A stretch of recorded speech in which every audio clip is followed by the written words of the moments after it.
देखिए, एक सिचुएशन जो ज्यादातर हमें देखने को मिलती है, क्या?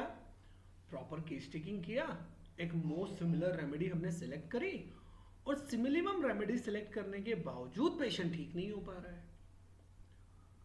दरअसल पेशेंट ठीक तो हो रहा है, लेकिन पेशेंट कहता है डॉक्टर साहब मैं इस एक पर्टिकुलर स्टेज के बियॉन्ड ठीक ही नहीं हो पा रहा हूं।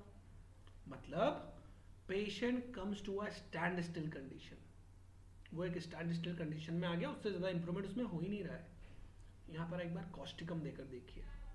कॉस्टिकम, ठीक है।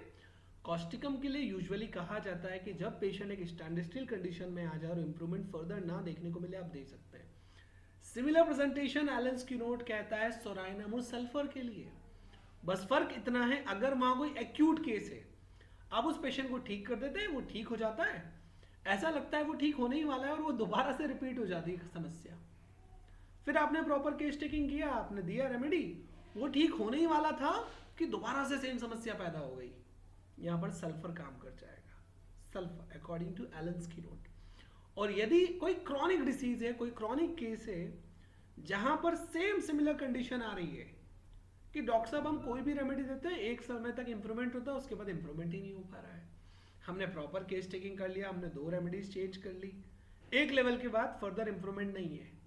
इन क्रॉनिक केसेस वहां पर आप एक डोज सोराइनम का देके देखिए। सोराइनम एक्यूट के लिए सल्फर, क्रॉनिक के लिए सोराइनम। हो सकता है अब वो स्टैंड स्टिल कंडीशन के फर्दर बियॉन्ड चला जाए, ठीक है। और ये तीनों क्वेश्चंस कॉम्पिटिटिव एग्जाम्स में पूछे जा चुके हैं। आप एक चीज नोटिस कर रहे हैं, कॉम्पिटिटिव एग्जाम्स में भी ज्यादातर वो क्वेश्चंस पूछे जाते हैं जो क्लिनिकली कोरिलेटेड होते हैं, ठीक है। ध्यान रखना है इस बात का, आपको इंपॉर्टेंट है।